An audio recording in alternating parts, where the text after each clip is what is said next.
सोचो साथ कौन आएगा। बहुत समय पहले की बात है। एक राजा की 4 पत्नियां थीं। वह अपनी चौथी पत्नी से बहुत प्यार करता था और उसकी खूब देखभाल करता। वह उसको सबसे श्रेष्ठ मानता और उसे हमेशा खुश रखता। वह अपनी तीसरी पत्नी से भी प्यार करता था और हमेशा उसे अपने मित्रों को दिखाना चाहता था।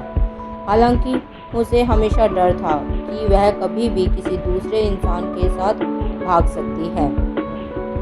वह अपनी दूसरी पत्नी से भी प्यार करता था। जब भी उसे कोई परेशानी आती तो वह अपनी दूसरे नंबर की पत्नी के पास जाता और वो उसकी समस्या सुलझा देती।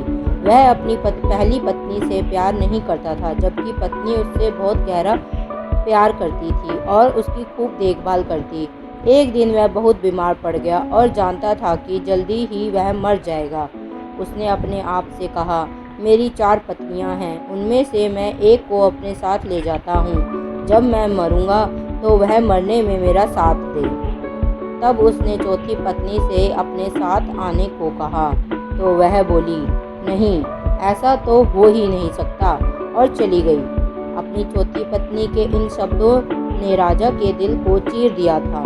वे बहुत दुखी हुए। उसने तीसरी पत्नी से पूछा तो वह बोली कि जिंदगी बहुत अच्छी है यहाँ। जब तुम मरोगे तो मैं दूसरी शादी कर लूँगी।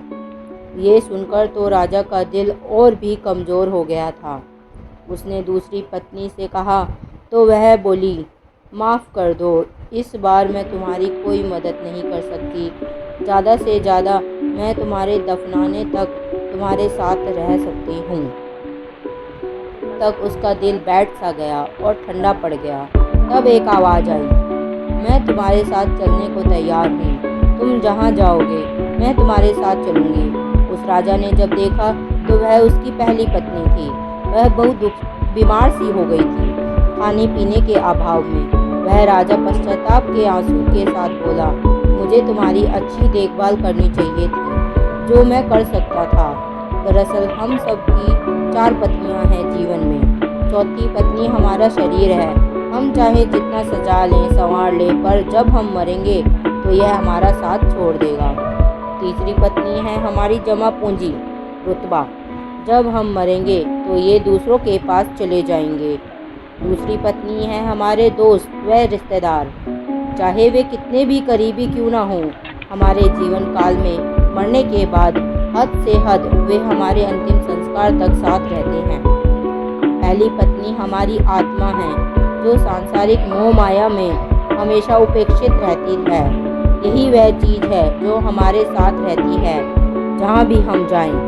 कुछ देना है तो इसे दो, देखभाल करनी है तो इसकी करो, प्यार करना है तो इससे करो। मिली थी जिंदगी किसी के काम आने के लिए, पर भी वक्त बीत रहा है कागज के टुकड़े कमाने के लिए। क्या करोगे इतना पैसा कमाकर? ना कफन में जेब है, ना कब्र में अलमारी, और ये मौत के फरिश्ते तो रिश्वत भी नहीं लेते। अगर आपको ये कहानी अच्छी लगी हो तो वीडियो को लाइक करें और हमारे चैनल को सब्सक्राइब करें।